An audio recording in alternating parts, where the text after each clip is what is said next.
Et que les Congolais sont trop émotionnels. Pourquoi tous les journalistes s'inclinent ou s'intéressent à l'intervention du président Kagame? À moins que je me trompe, mais je crois que c'est la même personne qui avait dit à son temps, quand Mouzé m'a envoyé comme gouverneur au Kasai oriental, que Bujimaï va tomber dans une semaine. Et à moi, le premier jour quand je suis arrivé, de prononcer un grand discours autour de la poste pour les gens qui connaissent bien Bujimaï. Que Bujimaï n'est pas parlé sur la ceinture du Rwanda, moins encore de notre pays. Mais c'est sur le Bujimaï du Kasai oriental du Congo, Bujimaï ne tombera pas. Est-ce que Bujimaï était tombé? Non. Alors moi je crois que je ne vais pas faire très attention à ce que vous me posez comme question. Une chose est vraie, que c'est la diversion. Ce n'est pas ce qu'il a dit et ce qu'il va faire. Il y a autre chose. Nous devons protéger le chef de l'État. Nous devons être très vigilants. Et puis ce n'est pas un problème de l'union sacrée, c'est un problème de la nation.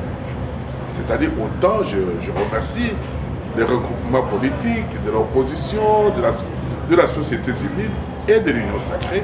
Tout le monde doit être derrière le chef pour que l'intégrité territoriale de notre pays, la souveraineté de notre pays soit respectée. Que faire pour couper court face à ces débats ici à l'Ambassadeur? Pour couper court, vous devez cesser d'être des traîtres. Vous devez cesser de trahir le pays. C'est la raison pour laquelle, bon, excusez-moi, je suis pour le gouvernement, mais on devait sévir, d'abord réunir tous ces gens qui ont trahi le pays hier, le prévenir, les écouter, même sur le plan de la sécurité nationale.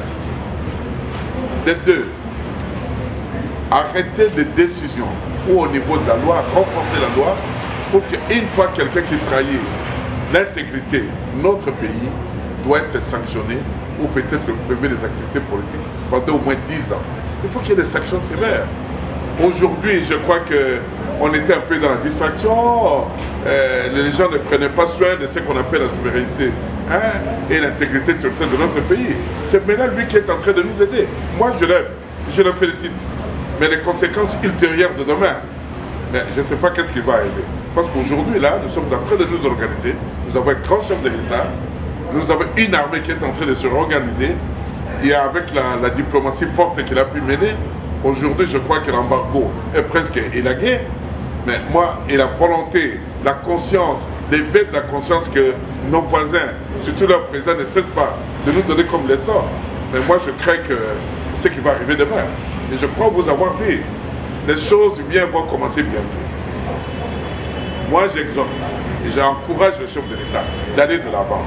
Une chose est vraie, je crois qu'au niveau de la diplomatie, et surtout de nos frères de l'Est, d'attirer l'attention du président Kagame, de lui prodiguer des conseils, parce que je ne voudrais pas que demain, les répercussions qui vont tomber pour que cela arrive au niveau de la communauté de l'Est. Je suis content que Nyamoussé aujourd'hui, mon jeune frère, il est là, ils ne savent pas pourquoi Nyamoussé est là, Jean-Pierre est là, Kamer est là, ne fût-ce que pour ces trois qui viennent d'intégrer au gouvernement. Je ne sais pas demain les gens qui vont compléter les autres, je vous avoue, nous devons faire, les autres doivent faire très attention. Une chose est vraie, moi je suis content parce que l'éveil de la conscience du peuple congolais aujourd'hui est debout et nous devons aller de l'avant.